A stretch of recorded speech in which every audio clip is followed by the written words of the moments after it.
It's Thursday, 11 o'clock. It's time for this week's Watch Drop.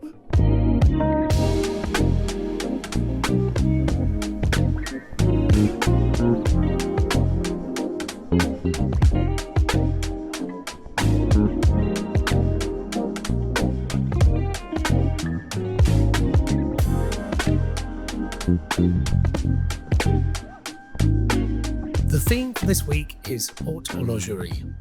It's a difficult one to say, but I'm going to talk to you about what my definition is of that phrase.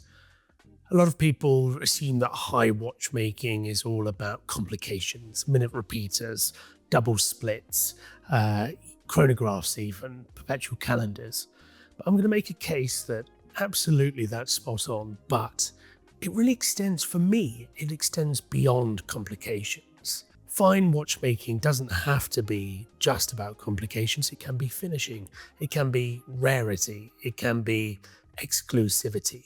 And this week's drop, we've got 1.3 plus million pounds worth of watches going live. It's a record for us. But what it gives me is an opportunity to paint a picture around my definition of haute horlogerie. We're going to start off with some very technical watches from Lange, but then work our way through into some rarer pieces that are produced in slightly bigger numbers, but I think really do hit that high watchmaking definition on the head. Let's jump into it. If you were to ask many watch collectors who represents haute horlogerie the most in all of the watchmakers out there, I think so many people would jump straight to Lange and Söhne. And that's for a number of reasons. They are made in super few numbers. Technically, they've got to be right up there with the very best of Patek Philippe and Vacheron. But when you look at them, they are just executed to perfection. They're so clinical, so perfect. And when you look at Lange, they start off with time-only two-handers in the Saxonia range, and they work their way all the way up to triple splits. Now, here we have a double split flyback, and it's the first time I've come anywhere near this watch. I can't imagine what the triple split is like, frankly.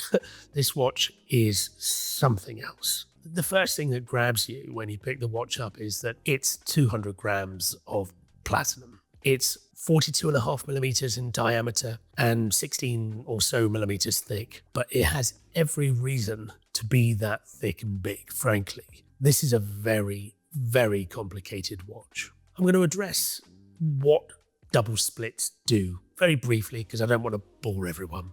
But rattrapants, which is a split second, is a fairly common complication in watchmaking. That allows you, if you're timing something less than 60 seconds, to stop one hand and continue another hand. So if you're doing laps of a race course or something like that, then you're able to time two consecutive laps as long as they're less than 60 seconds. It's quite a difficult thing to achieve. Take that and ramp it up a little bit, and you'll see a double split flyback chronograph actually is almost exponentially more difficult to execute. Not only can you split the seconds, but if you're timing something that's beyond a minute, you can also split the minutes as well. You wouldn't know from looking at this watch dead on, but there are stacked seconds hands and there are also stacked minute hands. And the ability to split those is absolutely unbelievable. Not only can you split them, but they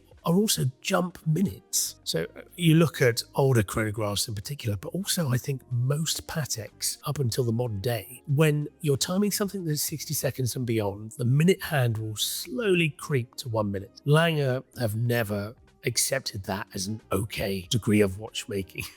They have always aimed to make that minute hand jump, but they're not just doing it on the 1 minute hand, they're doing it on both of the split minute hands as well. It blows my mind how they're able to do that. Plus, of course, you've got a watch that's finished to 11 out of 10 in terms of finishing quality. This feels and looks every bit of the high horology watchmaking that I think everyone dreams of when they think of that phrase. It's a crazy watch. It's not for everyone. It's a big watch to have on wrist. I mean, you'd definitely work up your muscles on your watch carrying arm if you were to wear this for too long. But it's one that would definitely capture watch collectors' attention if you were to wear it to a collecting event. I see this as a technical marvel. It's a wonderful thing.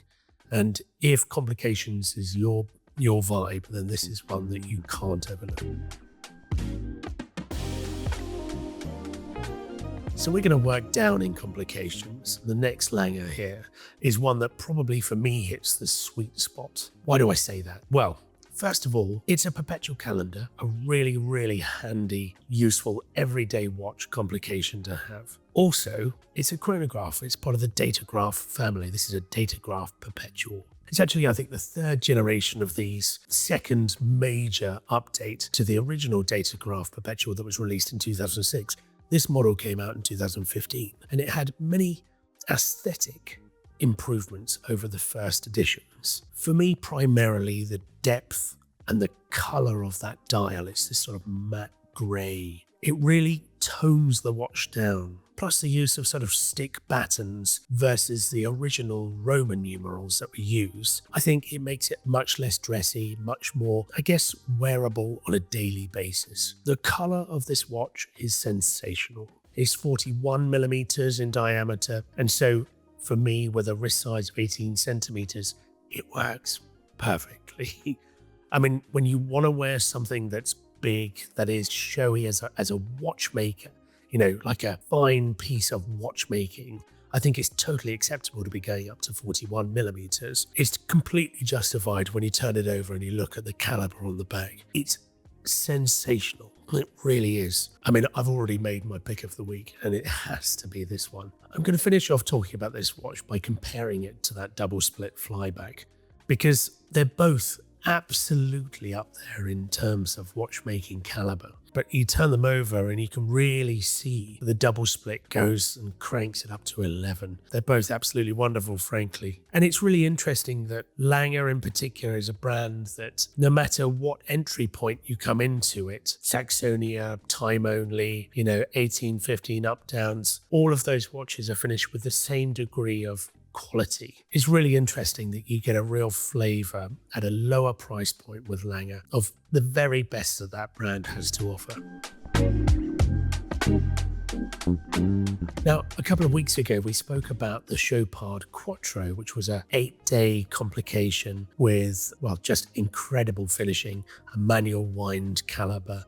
And I talked about the value potential of that watch. Well, here we have something that could go right up to that head to head and probably beat it, I would argue.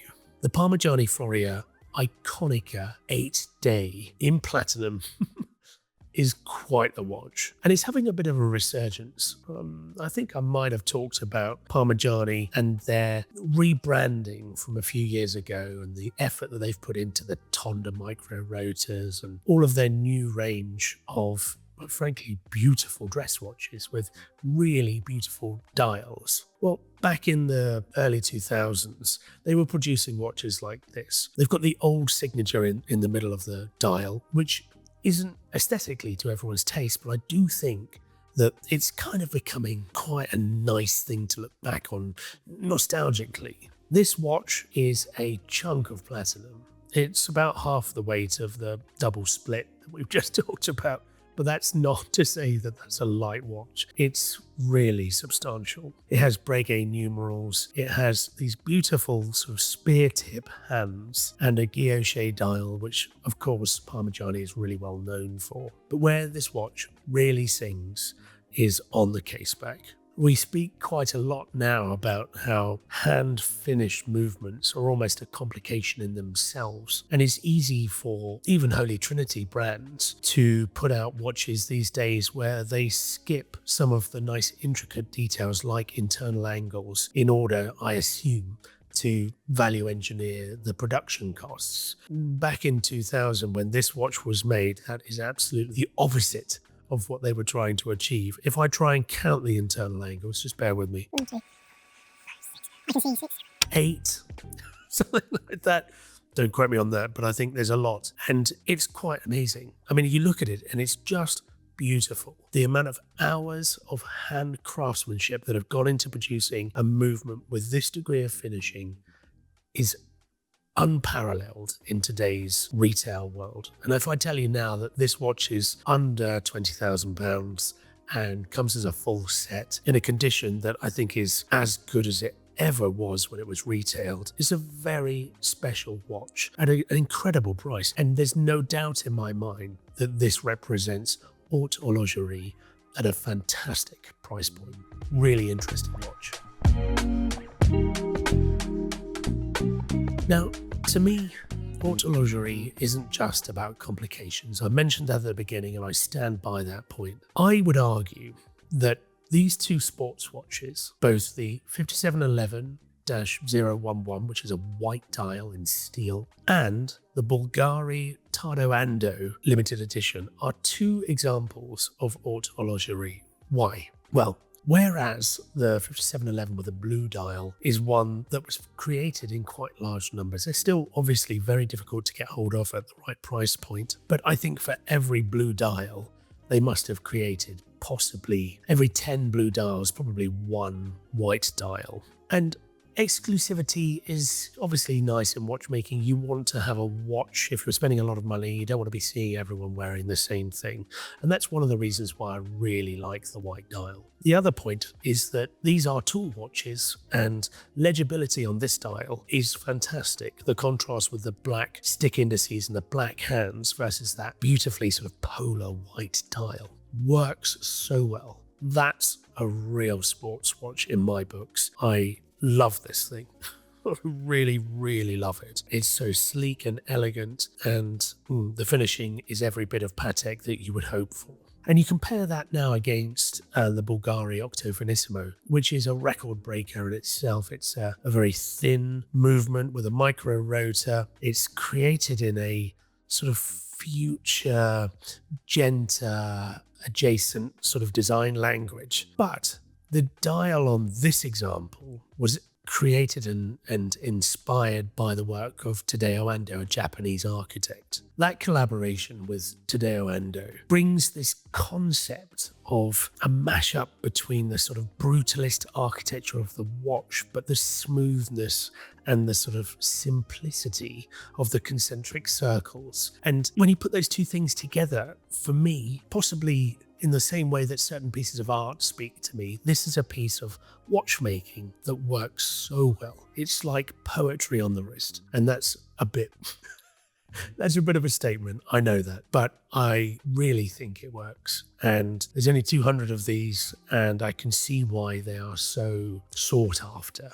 Because it's just a concept that resonates with me in the same way that Zagato design Alfa Romeo does. You know, two design houses together working to create something that's bigger than the sum of the two parts. I love that. Really great watch. And I would argue that that is every bit Haute Horlogerie as anything else on the table. The last watch we're going to talk about today isn't necessarily one that conforms to the definition of Haute Horlogerie that we've been talking about, but it's extremely special. There's no two ways about it. This is a pre-1920s Santos Dumont. Now, the Santos Dumont, as we probably all know, is the first wristwatch ever to be made for the adventurer and aviator Santos Dumont in 1905. Well, the watch became a hit, and many people back then who were still sporting pocket watches to tell the time were starting then to converge and move towards a wristwatch because fashions were changing. Now, pre-1920s, when this watch had only a 4-digit serial, these watches were produced in such small quantities, probably 30 or so a year. This is one of the earliest wristwatches that, well, frankly, I've ever seen in a museum or outside. What I love about this watch is it's not so rare and special because of the fact that it's been owned and used throughout its life. Let me explain. This watch has the original case. The serial number shows that it's a very, very early edition, certainly pre-1920s. The dial is actually a London dial, So it was replaced certainly around the sort of 50s, 60s, 70s, that sort of time period. The movement isn't the original movement, but it's a European watch and clock movement. So that dates it around the 60s. The hands, from looking at them, I would assume they are also replaced as well. The bracelet looks to be 1960s, but could have just had an updated clasp because these were always prone to being, well, a little bit fragile. This is now nice and crisp and secure. But whether or not the bracelet was much earlier and the clasp was changed later on in life, I'm not so sure. But this is an example that dates throughout one way or another in its characteristics right back to the days when Cartier were convincing people pocket watches were phasing out, wristwatches were on the rise. And this is a special watch. You can feel the history just from winding it, from opening the clasp. The bracelet is just so cool. And the fact that, it still conforms to, I think, a fairly modern design criteria. We're seeing the latest versions of the Santos scale right down to a 27mm case size. And that form factor is so similar to this. It's really surprising. I can see how any modern man or woman would like to wear this as something that's absolutely as relevant today as it was more than 100 years ago. It's a really special piece with potted history, but a really interesting backstory, and certainly owned by people that really knew what they were buying into. That's a really cool watch, and I had to talk about it today. So that is this week's drop, £1.3 million. It's astonishing that these numbers keep growing, but thank you all for watching, for commenting, liking, subscribing, all of that. It really goes a long way, and I'm very grateful. Please do hit the Subdial website, check out everything that we're dropping. I couldn't even scratch the surface on the number of watches that are going live this week. Thank you again, and I'll see you next week.